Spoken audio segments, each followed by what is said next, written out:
I'm Lance Lysowski, the Sabres beat writer for the Buffalo News. All of the Sabres offseason moves over the last month have led to a variety of questions.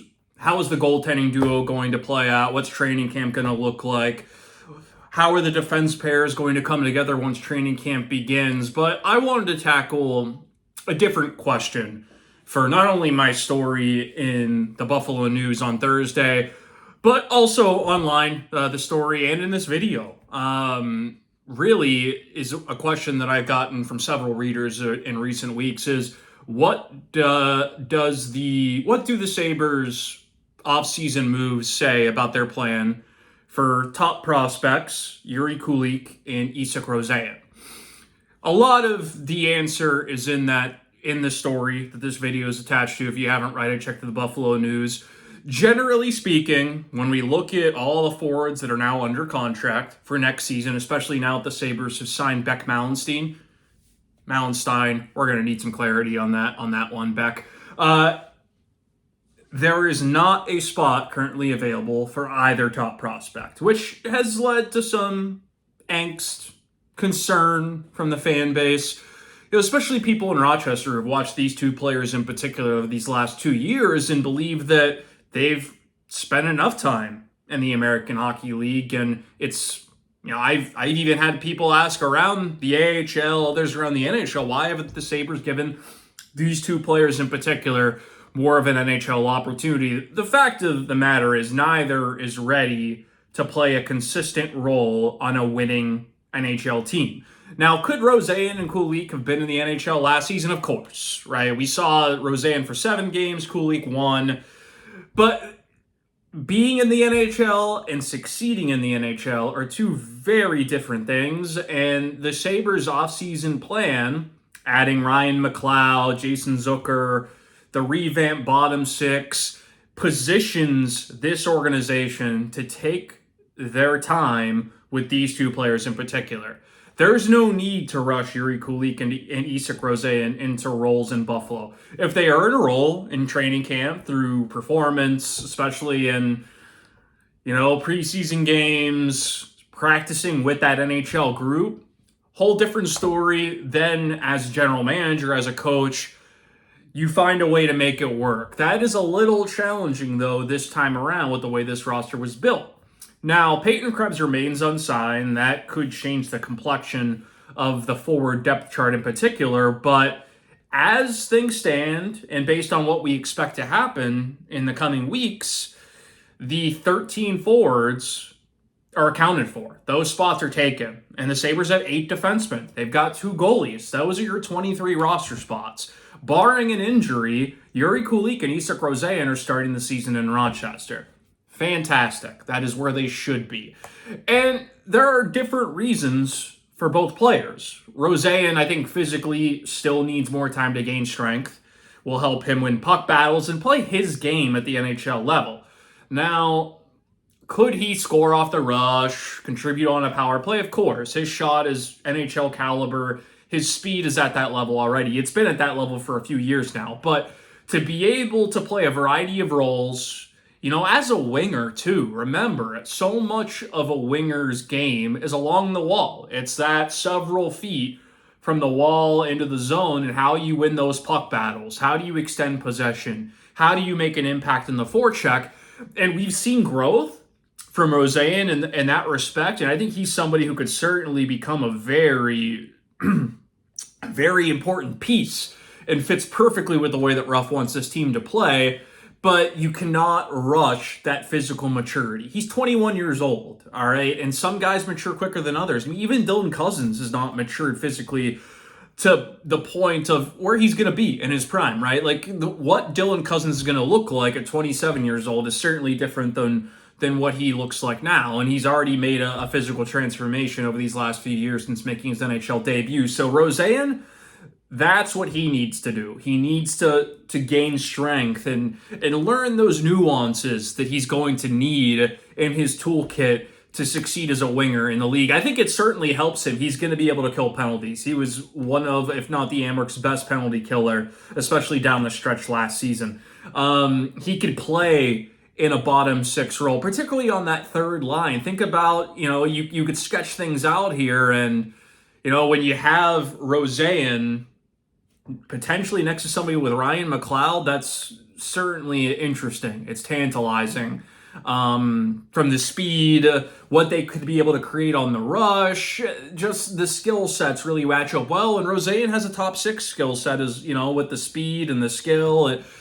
Versatility is going to help him as he tries to make a bid to be on this roster. Now, if there's not an injury, these guys start in Rochester. They're going to have to wait for an injury. And then it depends on, okay, who goes down. If the Sabres lose a bottom six piece, it's much less likely that it's going to be Kulich getting the call as opposed to Rosen, whose game probably projects a little bit better to that role today. Now, I'm not ruling out Kulich being able to play a third line right wing spot at some point, but right now, especially now that he's been at center for really the bulk of the past 10 months, that impacts the usage, I would think. So with Kulich, let's shift the conversation to him and talk about the challenges and what's contributed to the Sabres not planning on him being in the NHL to start the year. There was the long scoring drought when he returned from World Juniors. Concerning, right? And although Vinny Prospel, the Amerks assistant coach in charge of the forwards, and Seth Appert, for that matter, spoke glowingly about Kulich's progress away from the puck. I'm speaking defensively, winning faceoffs, all those nuances that go into playing center in pro hockey in North America. Immense growth from Kulich. There's still room for improvement there, right? You're talking about faceoffs. Not only winning the faceoff, but understanding how to execute a faceoff play. Not only when you win the faceoff, but when you lose it. Remember, the Amerks gave up a handful of goals off faceoff losses when Kulich and his line were on the ice during the playoffs. That can't happen in the NHL. You have to be locked in on your details, and I'm not suggesting that Kulich alone is responsible for those shortcomings, but it's one of many factors is going to lead him to start the year in Rochester if there's not an injury on the Sabres roster. You have to be well-rounded. You have to be able to do more. And, Prospel made an interesting comment that I'm sure was blown out of proportion by some, and it was that he believes, in his opinion as a former NHLer, and based on what he's seen since beginning to coach Kulich, is that this player in particular fits better or could fit better as a center in the NHL. Now, that's not a decision that's going to be made by Vinny Prospel. Those are GM level decisions. That's Kevin Adams. That's Jason Carmanos. That is Lindy Ruff. It's Seth Appert, who's now on the Sabres coaching staff, who are going to be discussing in a big picture point of view where Kulich fits. But I will say, if Kulich's going to play wing in the NHL, he has to get much better along the wall. He is not advanced enough in that area, in my opinion, to make the type of impact that he's capable of doing or making at that level in the NHL, in my opinion. And also dealing with physical play. You're going to be hit a lot more if you're playing along the wall, if you're on the wing. And that's something that guys, younger centers transitioning to the wing tend to struggle with. Tage Thompson is a great example. Earlier in his career, too much trying to beat guys on one-on-one, not handling physicality well enough. That's something that Kulich's going to have to adjust to and be more of a consistent presence. He has 51 regular season goals in the American Hockey League before the age of 21. That's exceptional. It's historic production from a teenager, but the standard and the barriers for entry onto this roster in Buffalo are far different than what they were even a year ago when Zach Benson was able to carve out a role and stay on the NHL roster for all 82 games. So these are the challenges facing Kulich. I think that it is going to benefit him significantly, not only returning to Rochester, but being able to play center on a deeper team where Mike Leone, the Amerks coach, is going to have some freedom in terms of usage. They're going to have Noah Ostlund there. So how do you deploy those two centers in terms of matchups? If you're at home, do you go out of your way to give Kulich more, challenging matchups, or you try to get more out of him offensively and maybe boost his confidence and see what he can do against a lesser forward line or lesser defensemen. So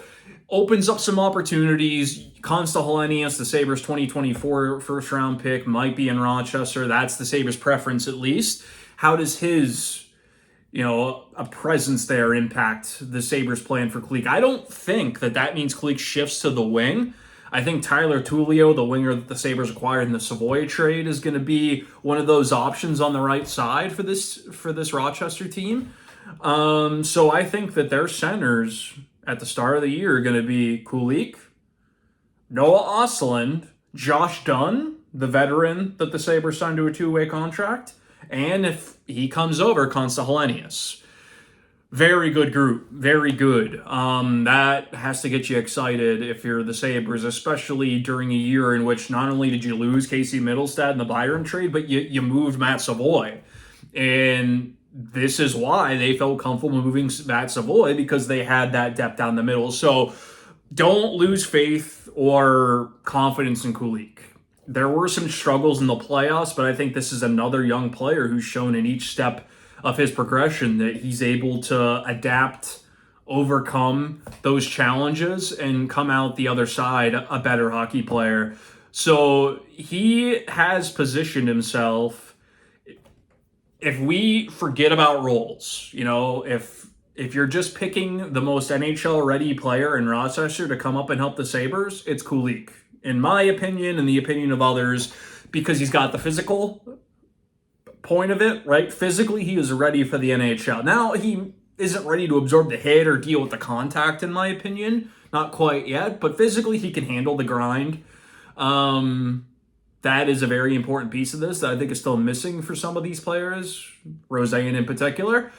And you got versatility, you've got the shot. It's a very exciting package of skills that if you're Lindy Ruff and you're the newly hired head coach and you're going through tape of the Amherst and trying to decide who can help me, Kulich's going to jump off the screen immediately. So we'll see how it shakes out.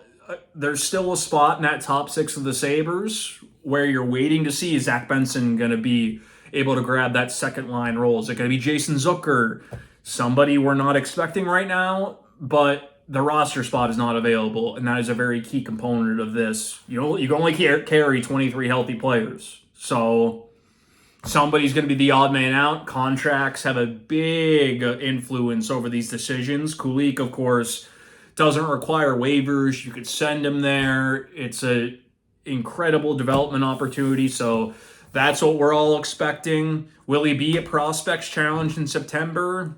We'll find out. I'm Lance Isowski from the Buffalo News. Stay tuned for more Sabres coverage leading up to training camp. We're not going anywhere. We're still going to be writing. We're still going to be producing content for you leading up to that first Prospects rookie camp practice in the second week of September.